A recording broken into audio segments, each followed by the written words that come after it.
in favor of H.R. 6118. It's common sense legislation that ultimately puts patients first. I yield back the balance of my time. Gentleman from New York yields back. Gentlelady from California is recognized. May I ask of the chairman if he has more speakers? We have no other speakers. Okay. Well, Gentlelady is recognized. Mr. Speaker, in closing, the Taking Essential Steps for Testing Act is a straightforward bill with bipartisan support. It will give CMS the tools it needs to effectively deal with labs that unintentionally refer out their proficiency tests, maintain strong sanctions for labs that intentionally flaunt the law, and ensure that certified clinical labs are there for us when we need them. I urge full support for this bill, and I yield back. The gentlelady from California yields back. The gentleman from Pennsylvania is recognized. Mr. Speaker, I urge support for this common sense bipartisan bill, H.R. 6118, and yield back the balance of my time. The gentleman from Pennsylvania yields back. The question is, will the House suspend the rules and pass H.R. 6118? Those in favor say aye. Aye. Those opposed, no. In the opinion of the chair, two-thirds being in the affirmative, the rules are suspended, the bill is passed, and without objection, the motion to reconsider is laid upon the table.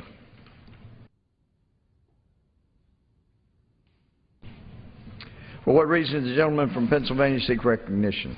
Mr. Speaker, I move to suspend the rules and pass H.R. 4124, the Veteran Emergency Medical Technician Support Act of 2012, as amended.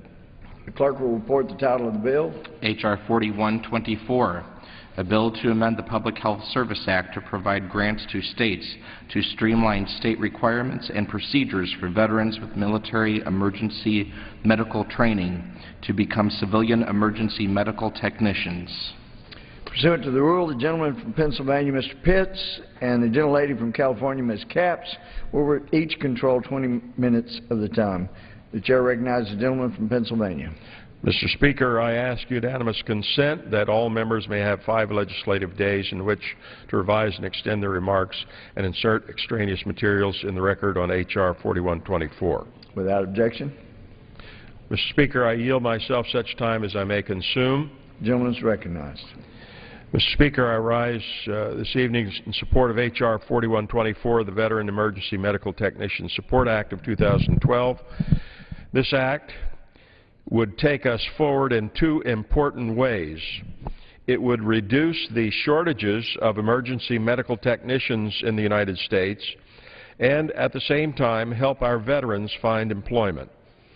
Emergency response is a crucial component of our health care system and preparedness strategy.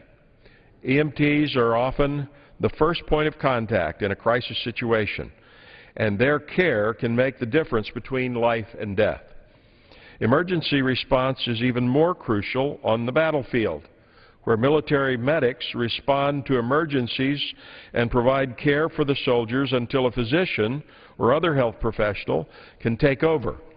These soldiers, trained as combat medics, become very experienced dealing with massive trauma injuries and other complex health problems.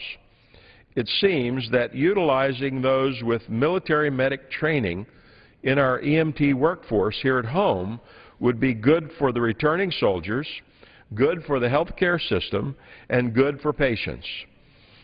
Areas throughout the United States are experiencing a shortage of EMTs, and military medics could potentially fill those workforce gaps. However, there are a number of issues keeping military medics from EMT employment. Most importantly are state licensing requirements, which can require duplicative training and education that is likely to be unnecessary for someone with significant experience. It is our hope that this bill would allow states to study this issue and streamline their EMT requirements for those returning from the military that have the experience so desperately needed in many communities. I would like to thank Mr. Kinzinger, a veteran who has served with many of these military medics, and Ms. Capps for their work on this bill. And I urge my colleagues to vote in support of this legislation. Thank you, Mr. Speaker. I reserve the balance of my time. The gentleman reserves the balance of his time. The gentlelady from California is recognized. Mr. Speaker, I yield myself 5 minutes. Mr. Speaker, our military men and women are trained to perform at the highest levels in a host of jobs, and the individuals who serve our nation in uniform do so with distinction. However, there is much more to be done to help our servicemen and women and their families when they return home to translate those skills and experiences into civilian service. And that disconnect is what we are trying to address here today. Our military men and women receive some of the best technical training in emergency medicine, and every day on the battlefield, they prove their skills under the very toughest of conditions. However, when they return home, experienced military medics are often required to start over, and they must begin at entry-level curricula to receive certification for civilian jobs. Similarly, military medics with civilian credentials often must let their civilian certifications lapse while they're defending our country. Either way, this keeps our veterans out of the civilian workforce and withholds valuable medical personnel from our communities.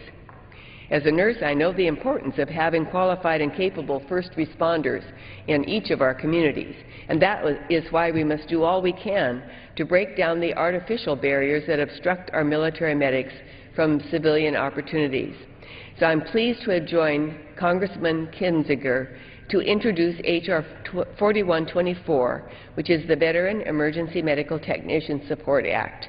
This bill is a straightforward, bipartisan approach to help states streamline their certification processes to take military medic training into account for civilian licensure. It's a small but very important step towards breaking down the barriers that our service members face when transitioning home. And while the bill directs states to undertake these demonstration projects, I believe public and private organizations within the states, like Area Health Education Centers, or AHECs, will be important partners in the successful implementation of this initiative. This will help engage and leverage expertise already in our states and communities so that we can do our best by our veterans. I also want to take a moment to thank the leadership of the Energy and Commerce Committee, Chairman Upton, Ranking Member Waxman, Chairman Pitts, Ranking Member Pallone, for their dedication to this bill, and to the staff for working in a bipartisan manner to bring this to the floor. And finally, I want to take a second to recognize a former Congresswoman, Jane Harman, who spearheaded this issue in the last Congress. I urge my colleagues' support for this legislation, and I look forward to swift consideration of it in the Senate. And so at this point, Mr. Speaker, I reserve the balance of my time. Gentlelady reserves. The gentleman from Pennsylvania is recognized. Mr. Speaker, I'd like to yield at this time 5 minutes to the gentleman from Illinois, Mr. Kinzinger. Mr. Kinzinger, the gentleman from Illinois, is recognized for 5 minutes. Well, thank you, Mr. Speaker. I want to first off thank the chairman for bringing this bill forward. I want to thank Chairman Upton, the ranking member of both the full and subcommittee, and I especially want to thank Congresswoman Capps for helping me on this. This is an outstanding bill, and I thank you for your leadership. Unemployment rates continue to be far too high among our men and women who are returning from Iraq and Afghanistan. Returning veterans deserve a smooth transition from the military into the civilian workforce. As a nation, we must recognize the experience and education that our military-trained EMTs receive. It's inefficient to force these well-trained veterans to start over with basic training in the civilian workforce after aiding wounded military men and women who were severely injured in combat. We must recognize military-trained EMT skills and education and streamline the process so these honorable men and women can return quickly to work here at home. We also need to recognize that training and education of these EMTs and the education that they receive in the military is important, and we must streamline the civilian certification process so these honorable men and women can return to work even faster. I'm a pilot in the military, and I still continue as an Air National Guard pilot. And one of the things that really stood out to me was how I went through training with the military and came out and very quickly was able to receive all the civilian equivalent certifications from what I got in the military. Now that really stands out to me as how we, both in the federal government and in the state, ought to consider doing business and recognizing the skills that these military folks are trained with. This bill is a common sense way to help our veterans as they transition back to civilian life. By supporting states to make the process more efficient, veterans with military EMT training will more quickly become certified civilian EMTs. In doing so, they will not have to start over at square one in their training, and they can be ready to go. I urge my colleagues to support this common-sense bill, and I yield back. The gentleman yields back. The gentlelady from California is recognized. I ask the Speaker if he has any more people. All right. So in closing, Mr. Speaker, I also wish to thank my colleague, Mr. Kitzinger, for his leadership and his experience in the military, which led him to be very interested in this topic as well. Mr. Speaker, the Veteran Emergency Medical Technician Support Act is a small but very important step toward helping our military medics transition to civilian EMT service. And it is a bipartisan measure. It fills a need both in the veterans community and also in our healthcare communities. I urge full support for this bill, and I yield back. The gentlelady yields back. The gentleman from Pennsylvania is recognized.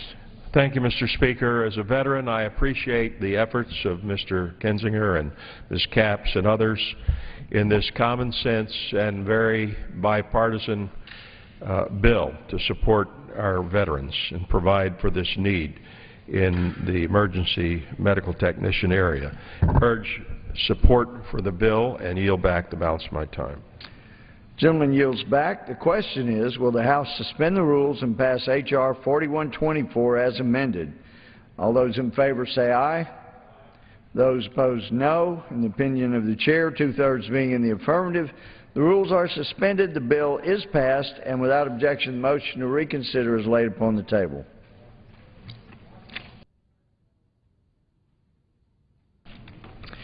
For what purpose does the gentleman from Pennsylvania seek recognition?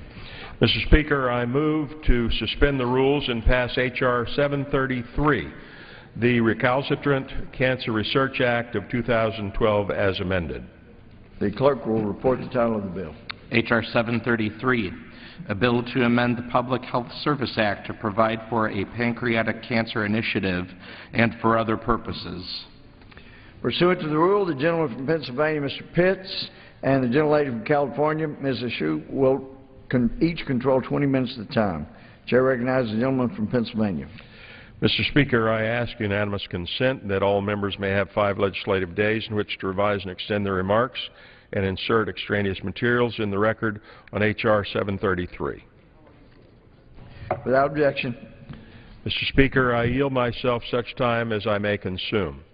Recognized. Mr. Speaker, I rise today to support H.R. 733, the Recalcitrant Cancer Research Act of 2012. This act will bring new hope to patients with cancers. It is never easy to lose someone to cancer, but is especially difficult when you are not even given a fighting chance. Cancers with low survival rates and poor outcomes have baffled researchers for more than 40 years. These are recalcitrant cancers. While survival rates for many cancers have climbed from 50% to 67%, there are still cancers that have yet to reach the 50% benchmark. While there are various types of cancers that fall under this definition, nearly half of the 577,190 cancer deaths expected in 2012 will be caused by 8 deadly cancers, including pancreatic and ovarian cancer. This bill will direct the National Cancer Institute to establish a scientific framework for the study of recalcitrant cancers. Working groups will be appointed to prepare the framework that will include a review of current research, an identification of key research questions, and a summary of promising discoveries. The NIH would then be required to issue a report to Congress with recommendations on the effectiveness of the scientific framework model so that we can ensure that progress is being made and determine whether this type of model should be expanded to other types of diseases and conditions. I urge my colleagues to vote in support of the legislation. Thank you, Mr. Speaker, and I yield back. Gentleman yields back. The gentlelady from California, Ms. Ashu, is recognized. Thank you, Mr. Speaker. I rise in support of my legislation, H.R. 733, which was originally named the Pancreatic Cancer Research and Education Act, which has now been renamed the Recalcitrant Cancer Research Act of 2012. I first introduced this bill in the 110th Congress in honor of a very dear friend, Ambassador Richard Sklar, who was a victim of this devastating disease. Pancreatic cancer is a disease from which very few people survive. It's essentially a death sentence. It's because of the families, their friends, neighbors, doctors, and co-workers who have advocated for much better research and treatments that we've made it to the finish line legislatively and that we are here this evening. Sadly, the outcomes for those with pancreatic cancer have remained relatively unchanged since the passage of the National Cancer Act nearly 40 years ago. Only 6% of people diagnosed with the disease live longer than 5 years. Let me say that again. Only 6% of people diagnosed with pancreatic cancer live longer than 5 years. 75% die within a year of diagnosis. Pancreatic cancer remains one of the most lethal types of cancers, even as survival rates for other cancers have increased. The Pancreatic Cancer Research and Education Act, which I introduced with my wonderful colleague, a real gentleman of the House, Representative Leonard Lance, directs the National Cancer Institute, the NCI, to develop a long-term strategic plan for addressing the disease, bringing together the finest minds in our country with the best expertise in this area. The plan will be used by the agency as a roadmap for navigating the best way forward in research for early detection, for new diagnostic tools, for treatment therapies, and even cures. While pancreatic cancer is one of the most devastating of all recalcitrant cancers, or those with a high mortality rate and few treatments, it's certainly not the only cancer that needs increased attention. That's why I work closely with my colleagues on both sides of the aisle to expand our legislation to include all recalcitrant cancers so that we can make progress in other areas too. I'm exceedingly proud to say that this bill enjoys the bipartisan co-sponsorship of 293 members of the United States House of Representatives. I want to thank Chairman Upton, Fred Upton, whom I cajoled, whom I pestered, whom I pleaded with, who I constantly kept after, and he reminded me that I needed patience. I kept reminding him that I'd been at it for 6 years. But he listened, and I appreciate that, and I salute him for it. To the ranking member of the full committee, Mr. Waxman, to the staffs of the majority, both the Health Subcommittee, the full committee, majority staff, and the minority staff, I want to thank them as well, because without them, we really cannot get our work done. I also want to say how proud I am and grateful I am for the efforts of the pancreatic cancer advocates who had the courage to share their painful stories with their representatives and educate them about the importance of this legislation. I would also like to make mention of Senator Sheldon Whitehouse, who is the author in the other body and has been a marvelous advocate and carrier of this legislation. And last but not least, I'd like to pay tribute to Aaron Kazelnick-Wise of my staff, who for all of this time, over 3 Congresses, has worked diligently and vigorously and loyally on this bill. I look forward to seeing H.R. 733 signed into law by the President so that we can begin the important work of finding a cure for pancreatic cancer, as well as the other cancers that take the lives of our fellow Americans every day. And I think that with the passage of this and the signature of it, that the American people will say, at last, the Congress has acted on a bipartisan basis on something that is of utmost importance and urgency to the American people. And with that, Mr. Speaker, I reserve the balance of my time. Gentlelady reserves. Gentleman from Pennsylvania is recognized. Mr. Speaker, at this time, I would like to yield to the chair of the full committee, gentleman from Michigan, Mr. Upton, 3 minutes. Gentleman from Michigan is recognized for 3 minutes. Well, thank you, Mr. Speaker.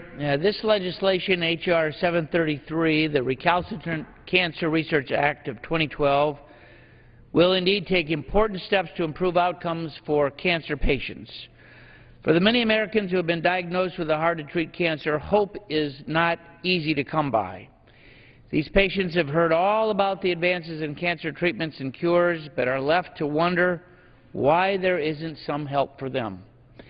Unfortunately, their cancers do not respond to the traditional treatments, and as a result, they've had very few improvements in prevention, diagnosis, and treatment in decades. Pancreatic cancer.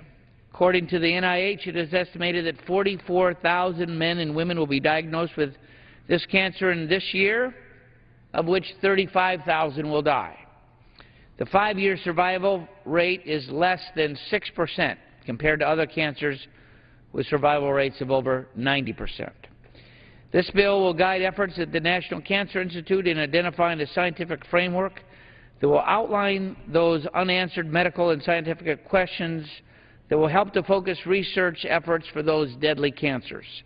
Ensuring the availability of qualified researchers and important research resources, such as patient registries, will move the process forward. Tonight, we work to provide patients and their families a little more hope. This bipartisan legislation is an important step as we continue to see breakthrough advances in cancer research, particularly for those cancers whose survival rates remain low and treatment options are limited. I want to thank Chairman Waxman and his staff, as well as Chairman Harkin and Ranking Member Enzi of the Senate Committee, which passed the Senate version of this bill today in committee, enabling us to on the verge of really getting this legislation into law, which is one of the reasons why we bypassed the full committee. And we were delighted to pass this legislation last week in subcommittee, and I singled out particularly my friend Anna Eshoo and Leonard Lance for their stalwart work on moving this legislation. And I got to tell you, the many times we met and chatted about this legislation, I was given an update of the number of bipartisan co-sponsors from 233 to 240 and now 290-some that are there. It is indeed a bipartisan piece of legislation. And one of the reasons why we bypassed the full committee this week in markup, which began actually this afternoon, will finish tomorrow, is we wanted to get this bill to the floor right away so that we don't even have to wait for a lame duck session to get it signed into law. So I would hope that my Senate colleagues move this quickly. But I just really want to thank my friend Anna and Eshoo and Leonard for their great work. The staff that put this together, I'll tell you, and sitting down with the NIH folks 2 weeks ago, and we've really expanded, we broadened this to include more than just pancreatic, how this started. We have the stakeholders now on board. They're excited about this legislation and what it will hold. The private sector out there, and man, we've sure heard from them over the last year or so, but I know, too, that they are very happy with the passage of this tonight. It's a dream that's come true, thanks to you. I yield back my time to the Chairman of the Health Committee, Subcommittee, Mr. Pitts. Gentleman from Michigan yields back. Gentlelady from California, recognized. Thank you, Mr. Speaker. I would just like to add to the comments that I made earlier that this is really highly unusual that a bill would enjoy such high co-sponsorship. So to the advocates that may be tuned in tonight, I again want to pay homage to them for their advocacy, for their tenacity, for their turning their real pain and loss into something that is worthy of those that were lost. Almost 1,000 bills were referred to the Energy and Commerce Committee during this, the 112th Congress. There was no other bill that enjoyed the high number, 293 bipartisan co-sponsors.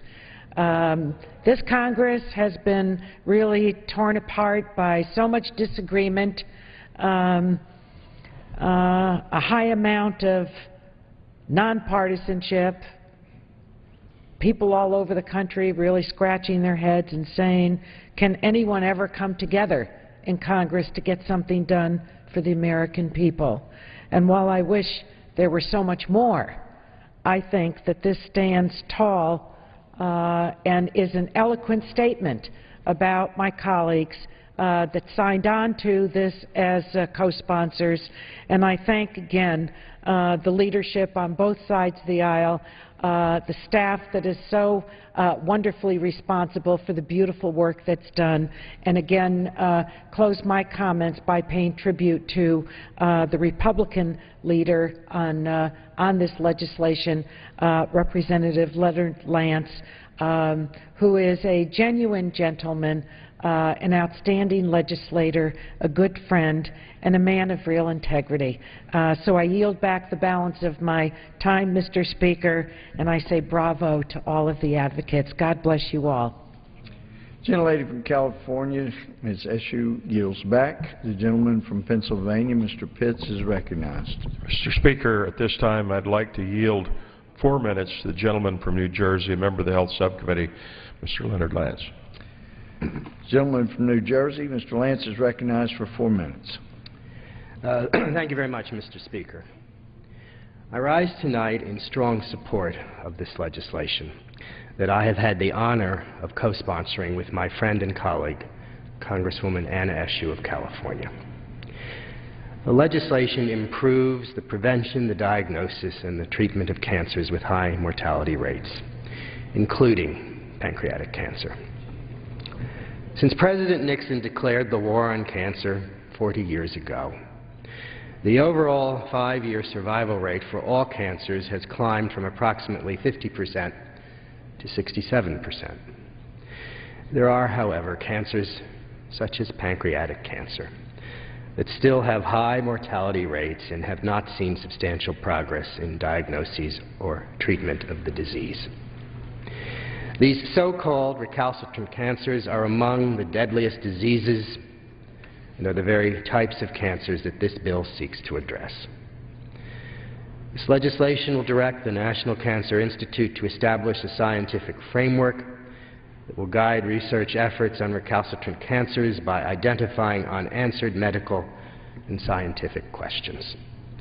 This framework seeks to bring together the brightest minds from federal health agencies, from academia, and from private research fields, with the hope of yielding new treatments and cures for recalcitrant cancers. I thank Chairman Pitts and Ranking Member Pallone of the Health Subcommittee for their steadfast support of the bill. And I thank the Chairman of the full committee, Mr. Upton, and the Ranking Member, Mr. Waxman, for their essential help.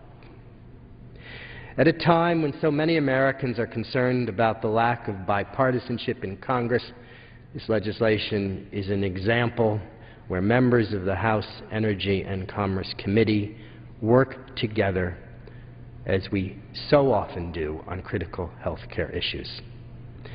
This legislation will reach the President's desk. This is the way Congress should work.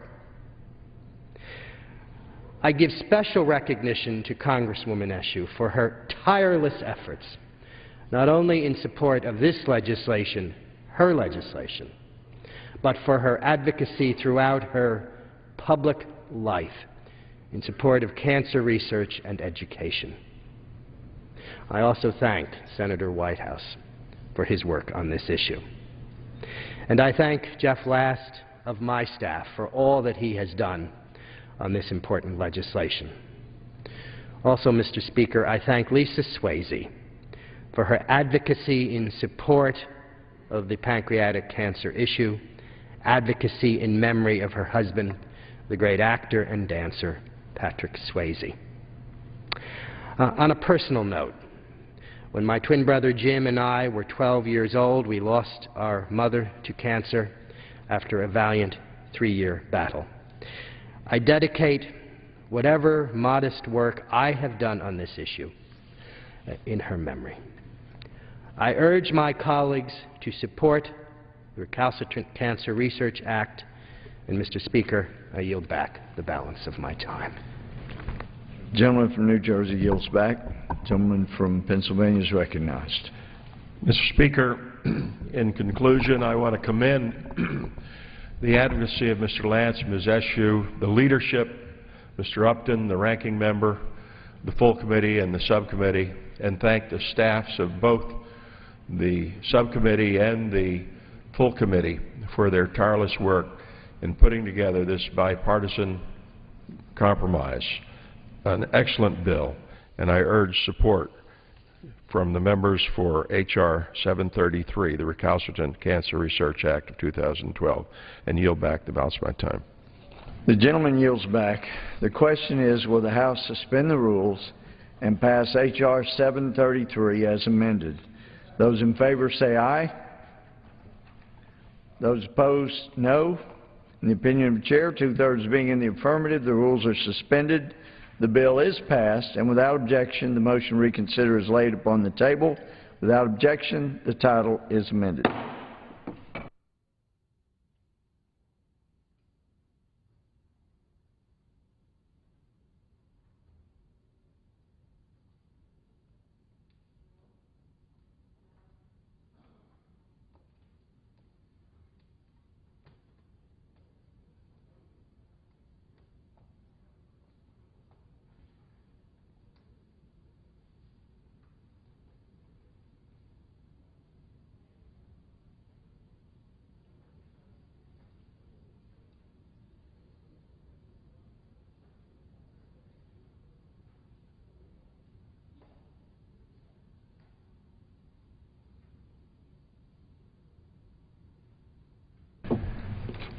The Chair will entertain requests for 1-minute speeches. For what reason does the gentleman from Arizona rise? To address the House for 1 minute. Without objection. Mr. Speaker, Arizonans were greeted this morning with the unwelcome news that Co-Chief County Sheriff Larry Deaver passed away last night in an automobile accident. The great state of Arizona is in a state of mourning. Respected throughout the state as a leader and a lawman, Sheriff Deaver was also recognized nationally as an authority on immigration and border issues. Every senator, congressman, governor, and local official who wanted to know what was really happening in southern Arizona sought Sheriff Deaver's counsel. No meetings or briefings, PowerPoint presentations, flip charts or easels could compare to a couple of hours in the passenger seat of his pickup truck, driving bumpy roads one-on-one with the sheriff. To us, Sheriff Deaver was the consummate lawman, tough, fair-minded, straight-shooting, no nonsense. To his wife, Nancy, he was a devoted husband. To his 6 sons, he was a caring father. To his 11 grandchildren, he was a proud and doting grandfather. To those of us who call Arizona home, we are grateful for the past 60 years that Sheriff Deaver has called Arizona home as well. I yield back the balance of my time.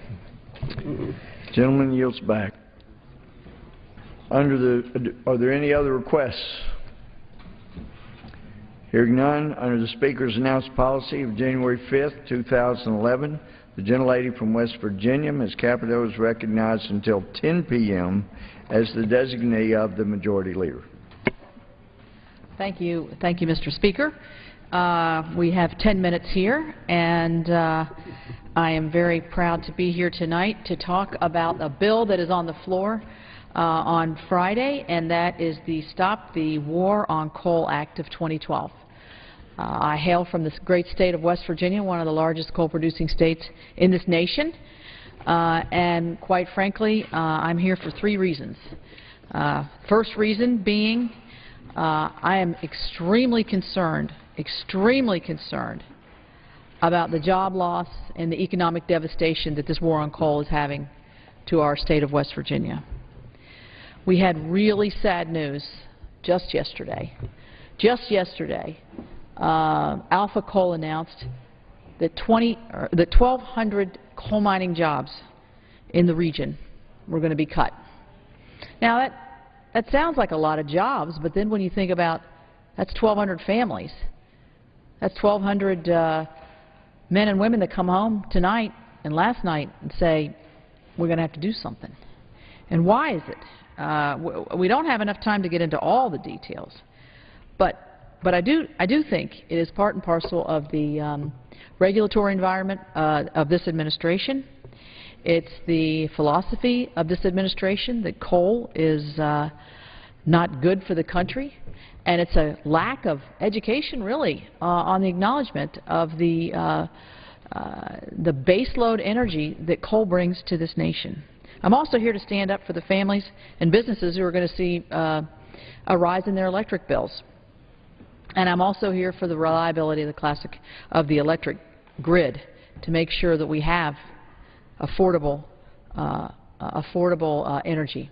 I'd like to bring my friend in from Pennsylvania. We've been waiting a while. The Stop the War on Coal Act, it's coming up on Friday.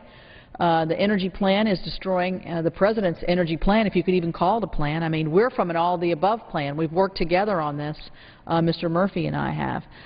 We've already lost over 2,000 jobs, and 55 units are going to retire across America, in large part due to EPA rules and regulations. How many jobs is that? These Boiler MAC rules, Utility MAC rules, coal ash rules, all job killers. So I'd like to yield to the gentleman, since we're on limited time, the gentleman from Pennsylvania, ask him to give his perspectives on what we know is a war on coal. I thank the gentlelady from West Virginia, and thank you also for your tireless advocacy for coal as we are here fighting the war on coal. You know, it's interesting. I remember when I was attending college at Wheeling Jesuit University, and oftentimes for charitable activities we'd go into the mountains of Appalachia and help families where coal mines had shut down because they were played out, and seeing the incredible poverty there.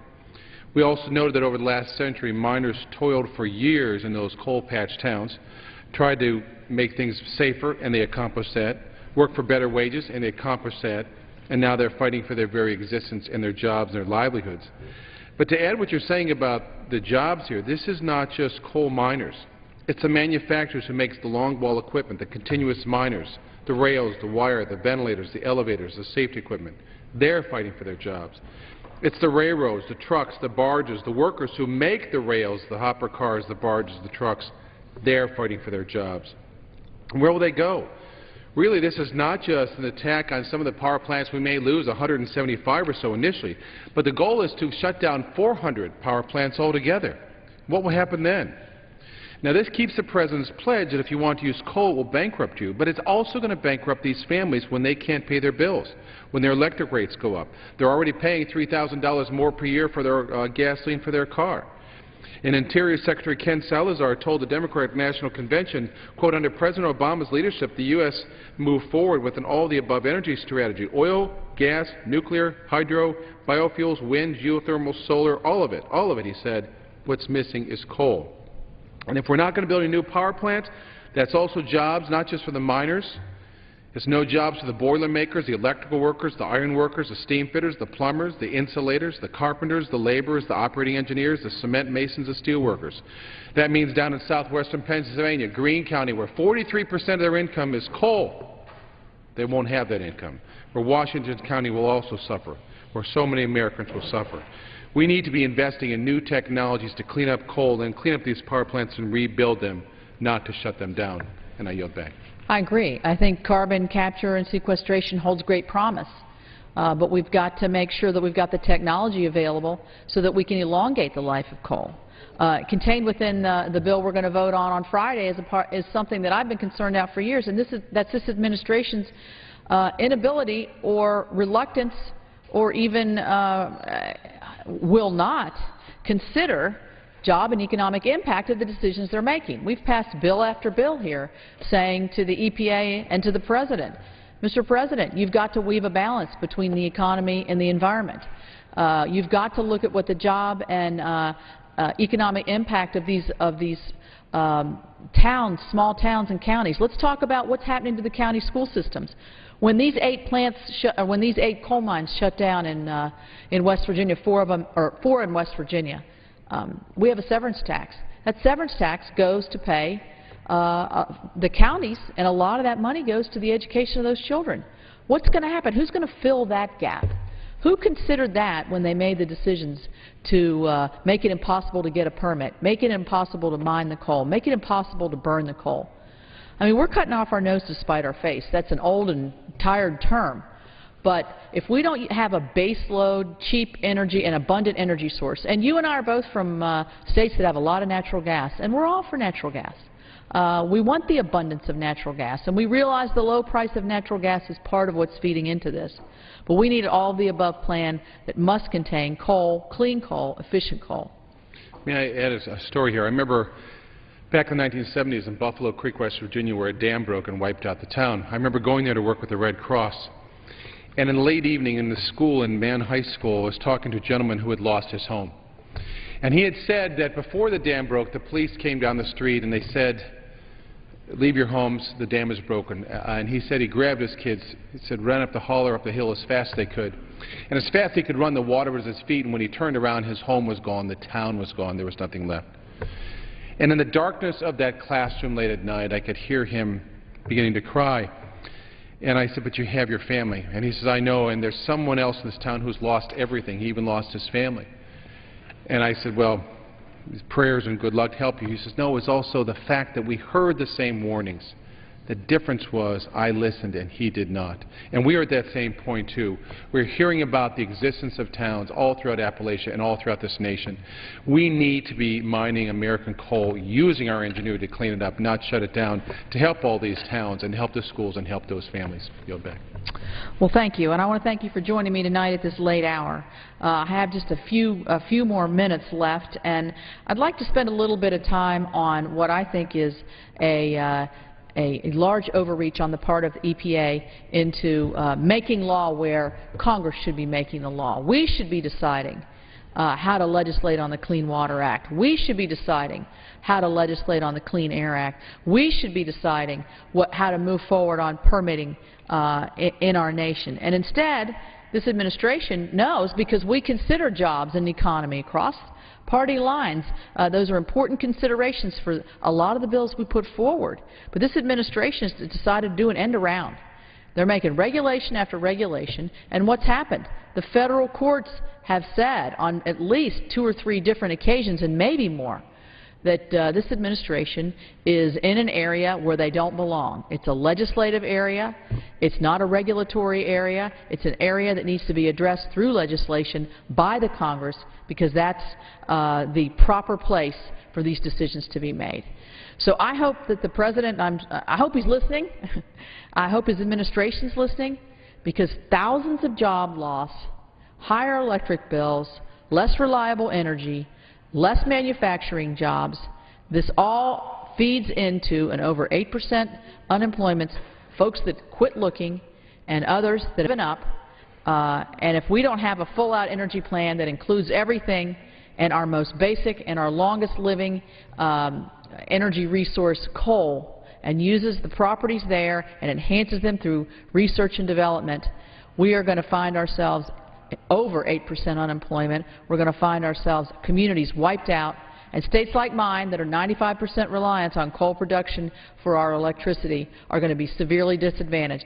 I don't want to live in a country where the regulatory environment and the President are picking winners and losers across this country, and that's what just happened. So I look forward to joining my colleague and voting for this bill on Friday, and I thank you very much. I want to thank the staff for staying so late, too. Yields back. I yield back. The lady have a motion, or the gentleman?